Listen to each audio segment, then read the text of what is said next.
Hello and welcome back to another video on this channel. Today we're going to be discussing our favorite quotes with Warren. So without further ado, let's get right into it. What is your favorite quote, Warren? End of Keats' Ode to a Grecian Urn, and it says, "Beauty is truth, truth beauty. That is all you need know on earth, and all you need to know." I think that's a very profound quote, to be honest. I have to admit, I think there's something about the nature of beauty which is just so important. And that reminds me of something Dostoevsky wrote, which is beauty will save the world. And perhaps the beauty in both situations are a bit different, but I'd like to just hear your thoughts about, what do you think Keats is trying to say here?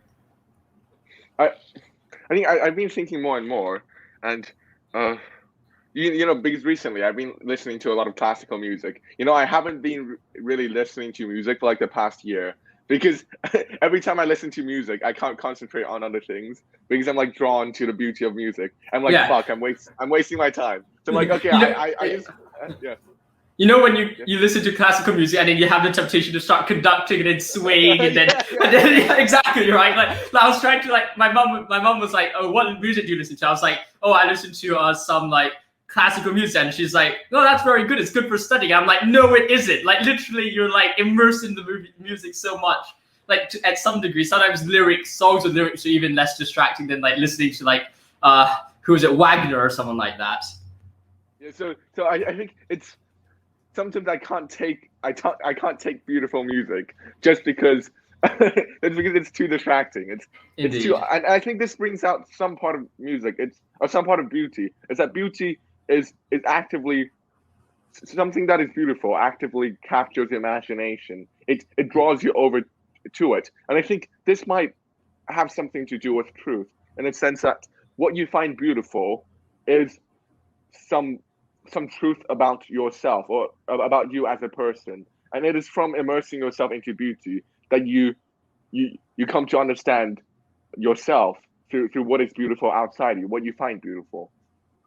I think that's just something so interesting. I completely agree with you. It's beauty is, in some degree, you could almost make the case that beauty to humans, the aesthetic nature of humans, is perhaps even more important than humans' ability to seek the truth, or it is of its own class, perhaps. It's the other category which is beyond us in some greater way. Mm-hmm.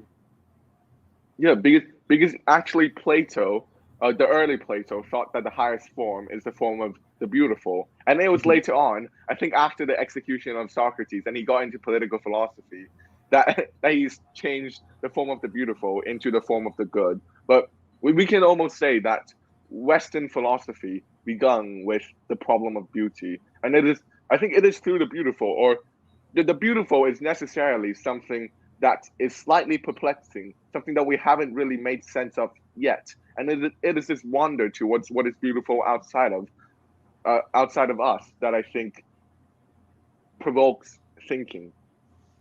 And that's a very interesting thing, and I think we could push it more. Especially your discussion about Plato was very interesting to me, because when you said, well, Plato started off with beauty and then went to the good, perhaps there's this idea that maybe, and of course this is not to say interpreting Plato, but there's this idea that maybe the beauty is the good, or there is something identical between beauty and the good. And when we realize that something is beautiful, when we're awestruck by a beautiful painting, perhaps it's because we intrinsically also realize that it is good at the same time.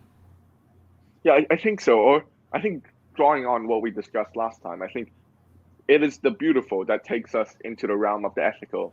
I've been reading a bit of Sartre recently, and then he tries to find this kind of beauty in very, very gory scenes, and just very, very obscene, very terrible sort of sexual violence. And then because I'm always thinking about this quote from Lacan, that is, Sartre is the truth of Kant.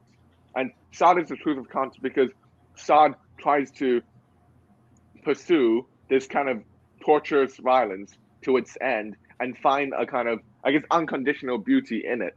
And it is this unconditional striving towards something beautiful that makes the ethical. But I don't think you can necessarily equate beauty with the good, because some people find things. What some people find beautiful isn't necessarily very good. I completely agree with you with that, and especially, and a good example of that might be the rise of young influencers on social media, where people like, well, where you see all these simps like looking at them, and like old men like looking at these young people, and of course they are very beautiful. Like, I'm not going to say that these people are not beautiful. Like, they are genuinely very beautiful, but it's just sometimes it brings out something which is impure, and perhaps impure is a better word than not good here, because I think if it's like a pure, it's a bit of a different situation though. But of course, I think there's some tending where beauty is good, like intrinsically good, but has the great potential to derive great evil. Because I think that's what we see in the Iliad, right? You see Paris first having the choice between Aphrodite. Was it Aphrodite, Hera, and Athena or something like that? And it chooses Aphrodite because Aphrodite is like beauty and then lust. So he chooses that instead of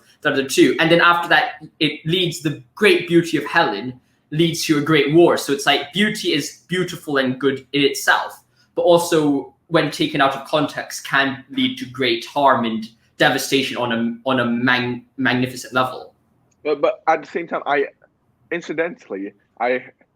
just read a poem by Sappho like 2 days ago, which talked exactly about this Paris Helen situation. And Sappho was not lamenting or not saying that Helen did anything wrong. Instead, she's saying, well, Helen really did something that is truly ethical. I forgot the exact quote, but she said something like, well, this is the power of love to sort of to get away from anything, irregardless of practical circumstances. And this is something that we have to strive for, even if there's all these, even if like 10,000 people die. Yeah, I think that's very interesting. And I think that this is perhaps the remaining element of the myth within us. Like, you can see that from the past till now, we've slowly been losing the power or the importance of narrative, or like the importance of a story.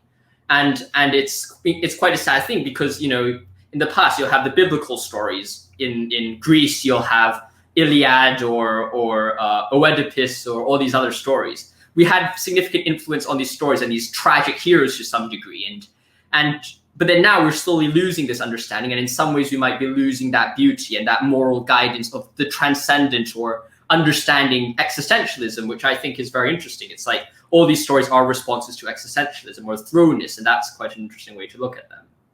Yeah, I think you're correct. Well, I think taking account that today is going to be a slightly shorter episode, how about you read your quote out now? Yeah, I think the quote that I was going to bring up was exactly the same thing, and you're very prescient. I was going to say it wasn't the same quote, but it's a Dostoevskian quote, which is, "A beauty will save the world and the idiot."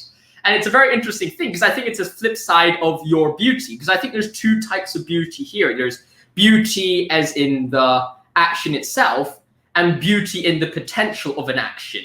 Because and the quote just said it, when Mushkin looks at the first picture of Nastasia Filipanova, where he looks at the painting, and you should see sadness. But of course, Nastasia is like the most beautiful girl ever in the book, at least. And you look at her and you're like, well, like, why is he saying there's beauty in it?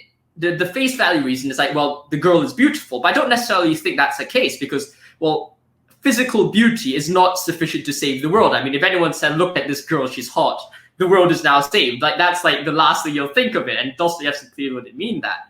I think it's more like as if the potential for redemption in her life is sufficient to save the world. And I think that's another way to look at it. Like, redemption is the most important thing.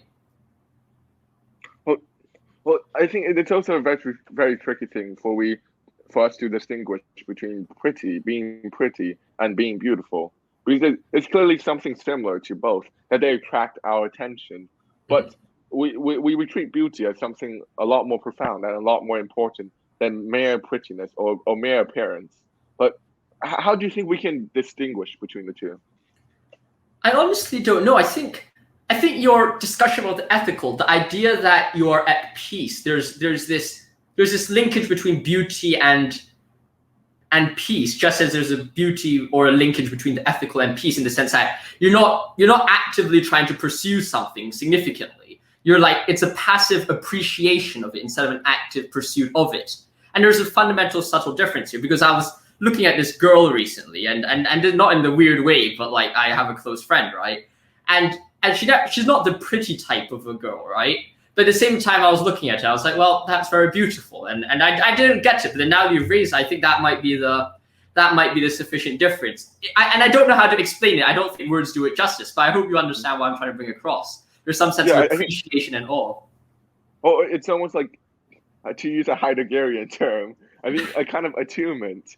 It's I think a musical metaphor is very, very apt here. It's almost like you're able to hear something that's beyond appearance, if in a kind of Schopenhauerian sense, and that is beauty more than prettiness. I completely agree with you on that one. I think, and there was also this sense of peace I felt there, and it was very profound. It was a very deep peace I felt last night. I was like just listening there, and I was just like, I was at ease at myself. Like I could forget and lay down everything in the past.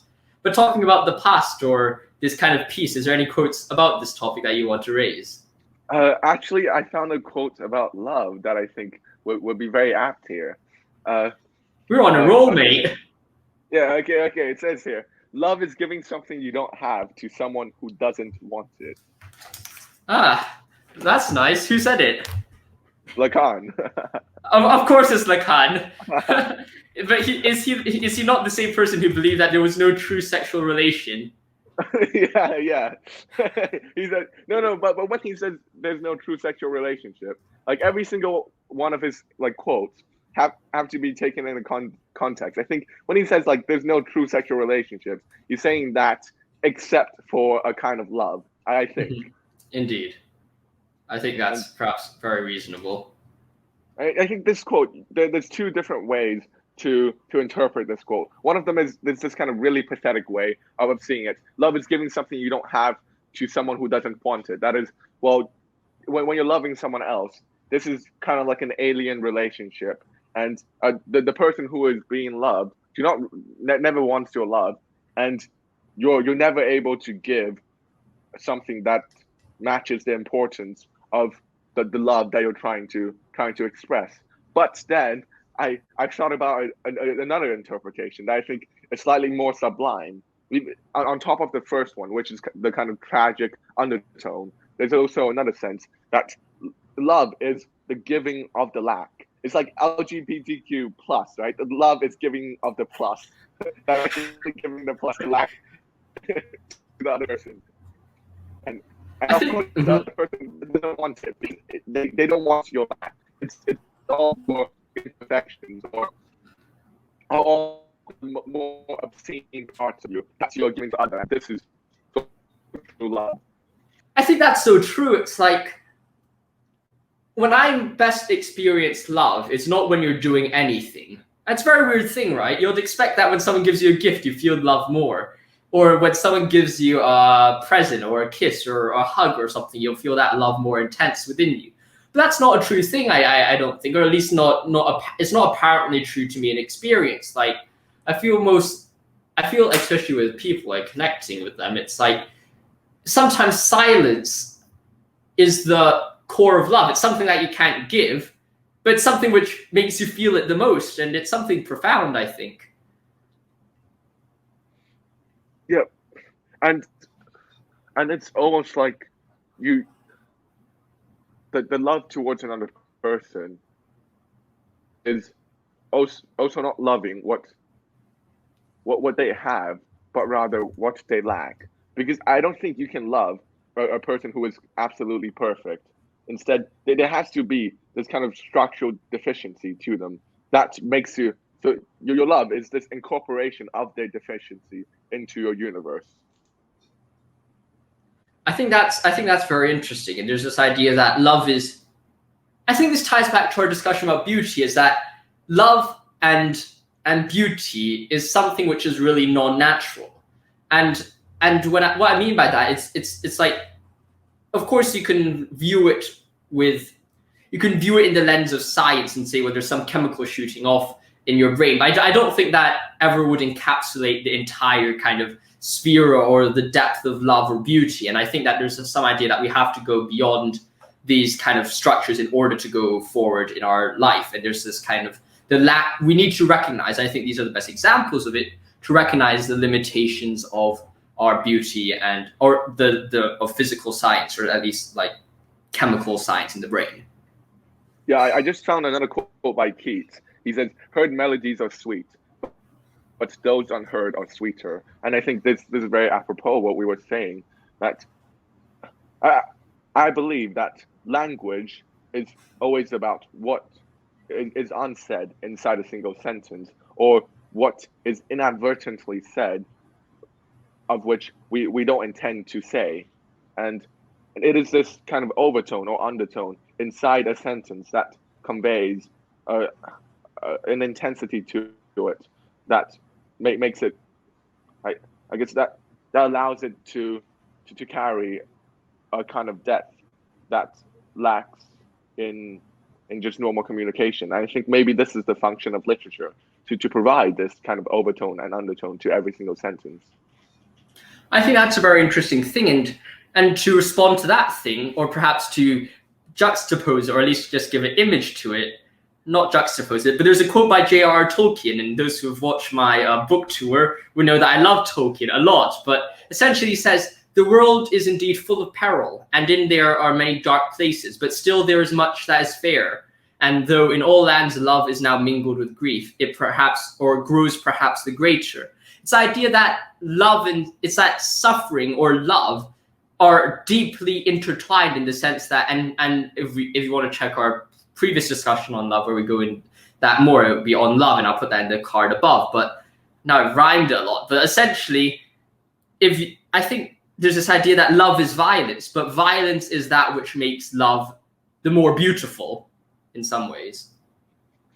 Well, I think love has to be intrinsically troubling, or it's not something that is, at least the kind of romantic love. There's also another kind of familial love, the difference between like eros and agape. But at least in eros, it's always an intense violence. Like, you're thrown into love.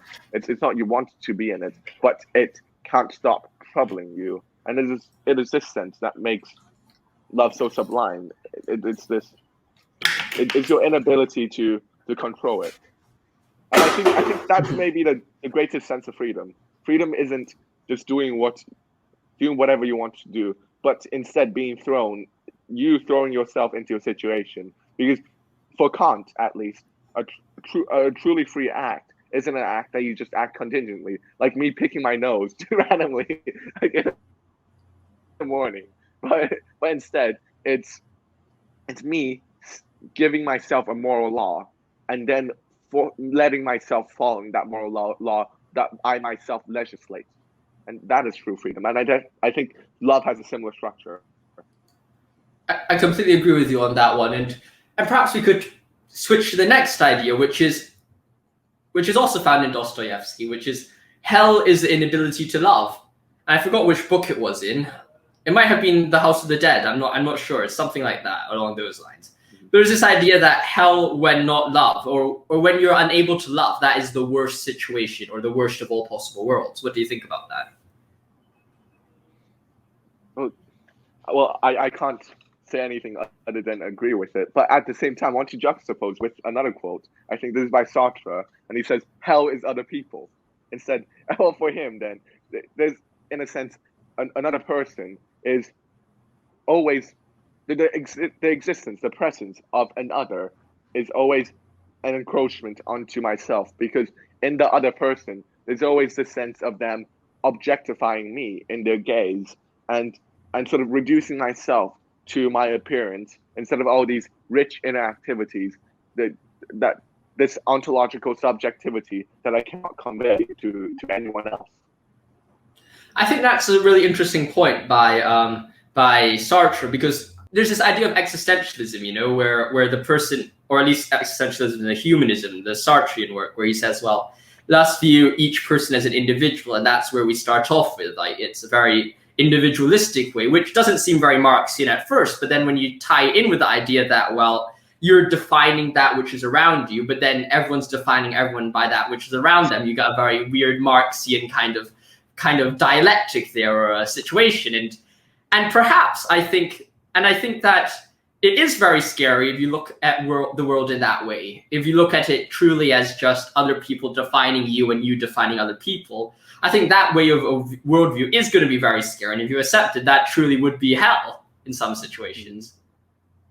Well, but then at the same time, I think you can see Sartre's point. You can see what he's making, but then not concede that hell is other people. But instead, you use the Dostoevsky point that hell is the inability to love. Because in order to be loved and to love another person is exactly to be changed, to be defined by someone else. And this is Kierkegaard's point, where when you take a leap of faith, perhaps into love, then your entire world is structured ontologically around a single point. And in this sense, then our ability to be actively defined by someone else is not freedom. It is not hell, but it is heaven. I think that's such a very interesting idea, and you know, I was watching a movie recently. It was called Paw Patrol. It was a very kiddish movie, a childish movie. It was basically a story where these dogs round, and I know this isn't a quote, but I think it perfectly represents Kierkegaard, the leap of faith in those ideas, and I'd like to share it with you. Now, I'm not telling you to go watch the movie yourself, because I mean, it is indeed a child movie where there's like basically animated dogs running around the screen the entire time.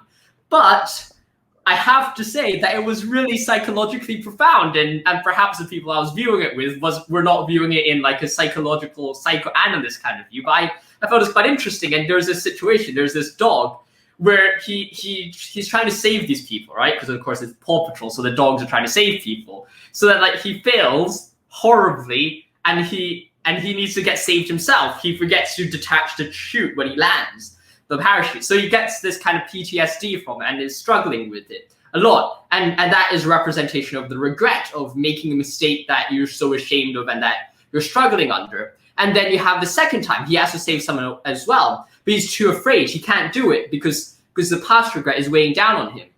And that's like the gravity. You're recognizing the suffering or the immense nature of regret. But then finally, the leap of faith comes when he has to save the owner, the dog owner, right? The good guy. And then he has to take the leap of faith and does something absolutely incredible, like jumps from one building to another. And you're like, how the hell could a dog jump from one building to another? And well, that's not really the point of the story, but there is a leap of faith there. And I think there is a very interesting kind of dialectic here, or a very interesting kind of Kierkegaardian idea of the leap of faith found in this situation. Hello, after some technical issues, I think we're back again. And I'll introduce another quote, but this one by Kafka. This one is very short, but one of my favorites. He says, "The cage went in search for a bird. The cage went in search for a bird." That's very interesting. And my friend has left. Just disconnected, right? The cage went looking for a bird. The stream is looking for one of its partners. Well, what do you think about the quote? I think it's very interesting. Though I don't really know exactly how to make of it, because I don't know the context of it, nor do I understand exactly what's going on here. There's so many ways to look at it, right? There's this idea of course, you could look at everything like Marx. Of course, you could almost do anything under Marx. But if you looked at it from a Marxian idea, it would be kind of idea that the social restrictions of class hierarchy are looking for you and trying to find you. But then if you're looking at it from more of a, what do you call it, maybe a Dostoevsky idea, you'll be looking at the idea that the bird is retroactively looking towards the cage or something along those lines, because he, although is flying from it, also loves it and wants to move back towards it. So there's a few different ways we can approach it, I think. What are your thoughts? It's an aphorism, so there's no context around it. And I think this is the beautiful thing about the quote. I feel like it's something like we ourselves are the cage and the bird at the same time. And I think this makes a lot of sense. Or either that we are born a cage, and then we go out to search for a bird that we cage in. So we go out in search of our subjectivity in this objective manner. I think that's a very interesting way to look at it. I think it is probably correct, most likely. I think that there's this kind of dualistic nature of humans where you're both at the same time, in some sense, oppressing yourself, but in some sense are freeing yourself. And there's two ways you can go around looking at it. But talking about this oppression and idea of freedom, I'll turn to Sartre again, and you might say, how the hell am I turning to Sartre? But I'm not really turning to Sartre. I'm turning to Sartre quoting Dostoevsky. So he basically says, if there is no God, everything is permissible. And that's not the exact quote, but it's something along those lines. It's in Existentialism as a Humanism. I think it perfectly represents his kind of ideology, which is a very interesting thing, because I think that essentially what we see is that it is really a thing where you see that freedom, when made to the absolute highest level, I think, has problems. And I don't think Sartre understands the problems to what he is attributing to, or the freedom that he's proclaiming or shouting for. Yeah, and I always really hate it when people quote this line, because firstly because it's wrongly attributed to Dostoevsky, but secondly, Dostoevsky himself doesn't say it. It's Ivan who says it in the brothers. And also there's this whole context around the quote that I completely forgot, but I remember has significant implications to how you read the single line. But it's just forgotten, and you take out that single line, and it is very shocking. But I don't think it captures the Dostoevskian spirit.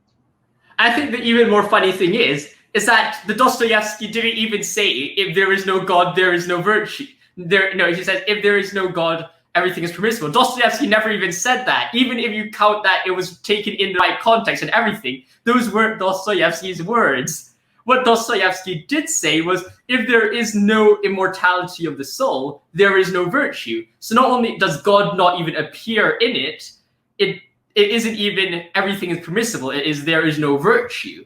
So the idea of the existence of a moral standard is different from the existence of can you do absolutely everything. So there's a bit of a disagreement, or even a horrible misrepresentation of the thing, even on its verbal basis.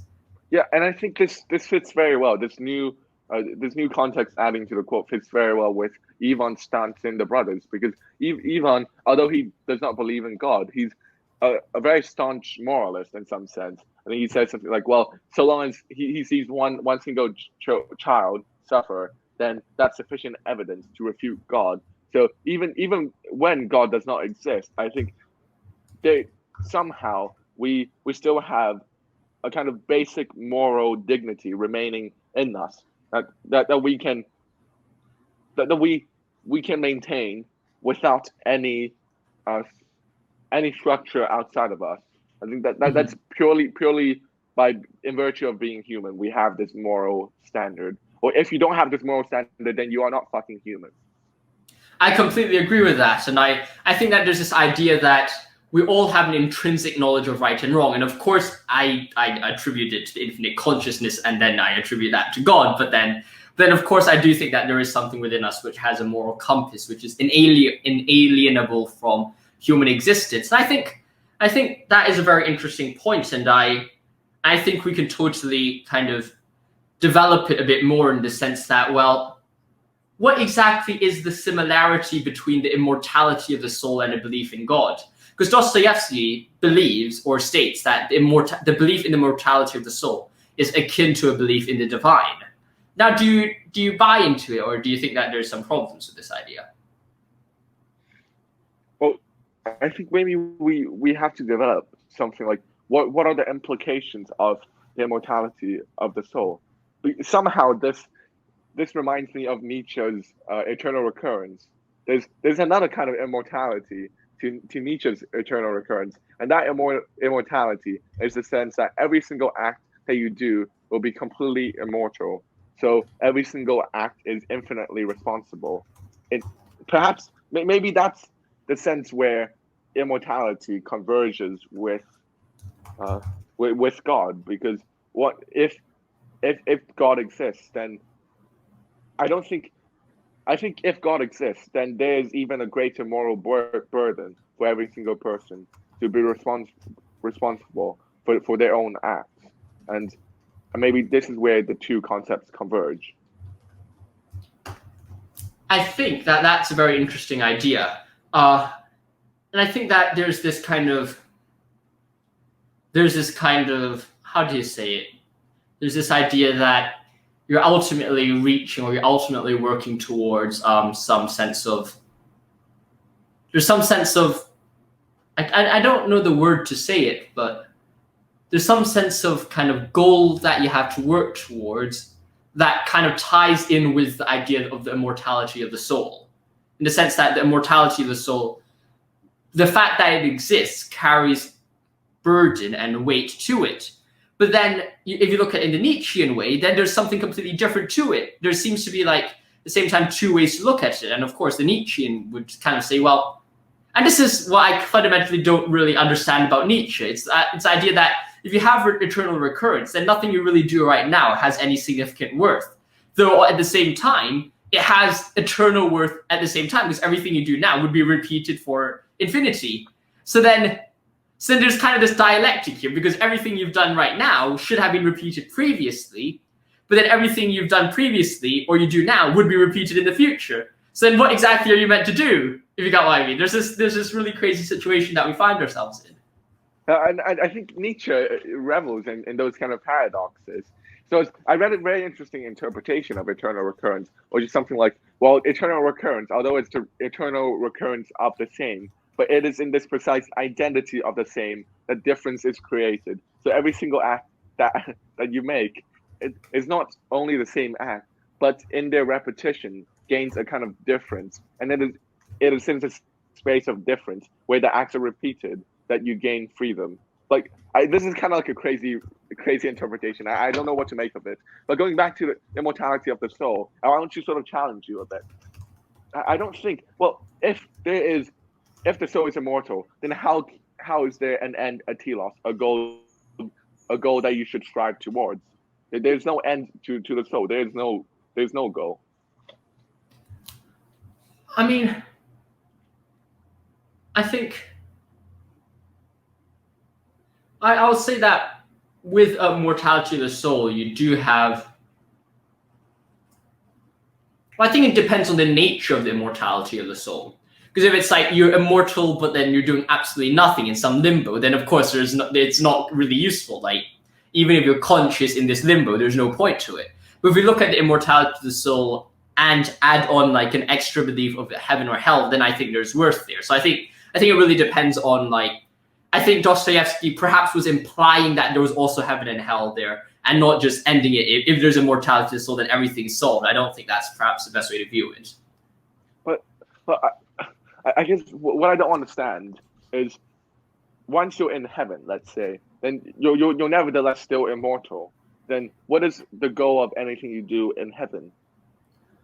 Well, I think that heaven should be seen as, and I think that is an open question in the sense that you just don't know, because I think what we have to focus on is like what happens in the present. Now I sound like an existentialist or something like that, but I think what happens in the present and in this life, and we can speculate, or at least we can develop ideas about what happens in the future in heaven. And the Christian would say, well, it happens in heaven, or if you go to hell, and then but then beyond that, we don't really know much about it. Like, we don't know much about heaven, we don't know much about hell, apart from heaven being with God and hell being not with God. And of course, there's other ideas about hell, but that's kind of the limits, and I don't think we could know anything further, perhaps.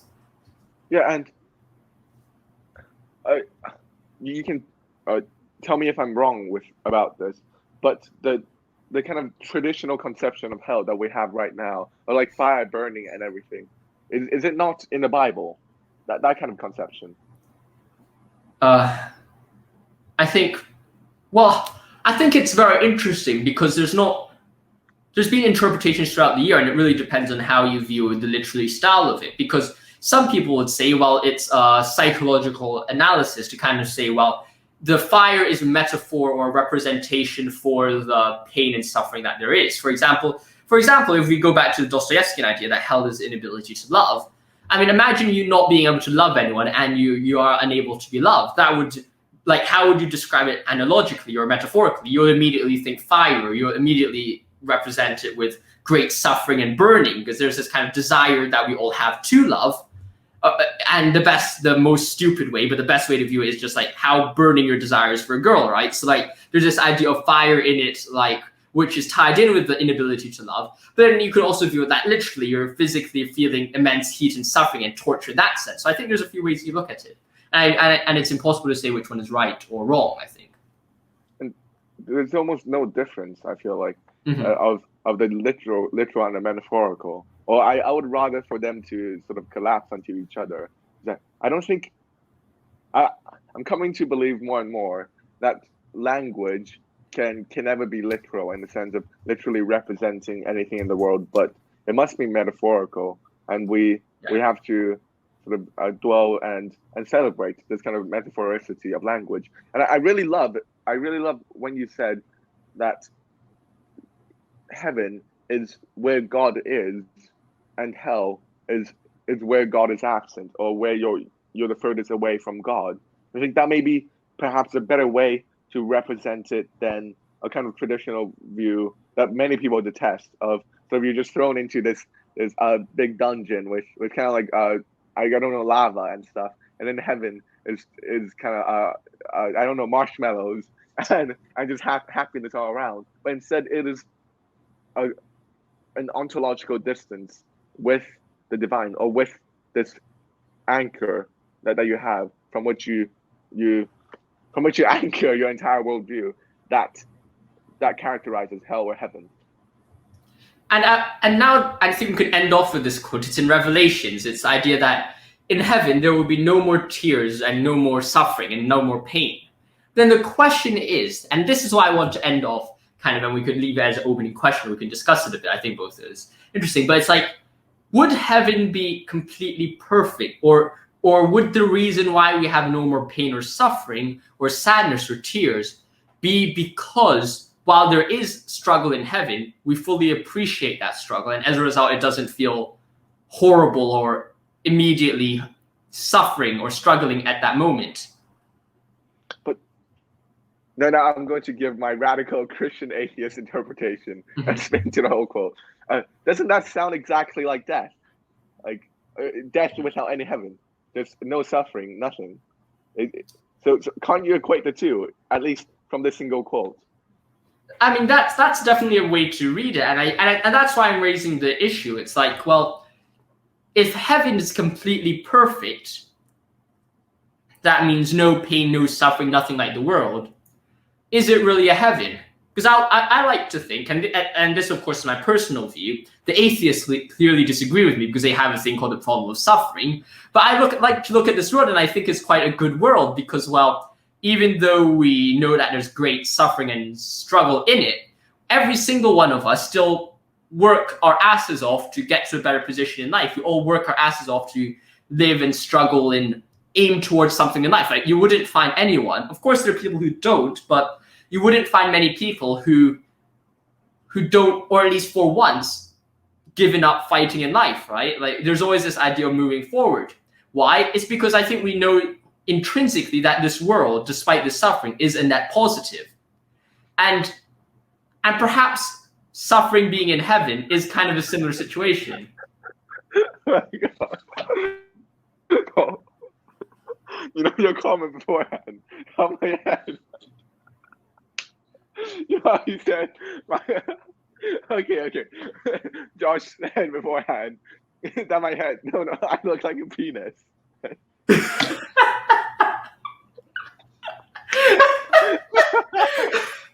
That wasn't even the word. You don't even look like a penis right now. Just now, it was so blurred that you couldn't see your glasses. It was all just skin color. Like your entire face. You didn't have your mouth. You didn't have teeth. You didn't have glasses. Everything just became like skin color because it was so laggy and glitchy. No, and then the more I look at myself, I'm like, okay, it looks more and more like a penis.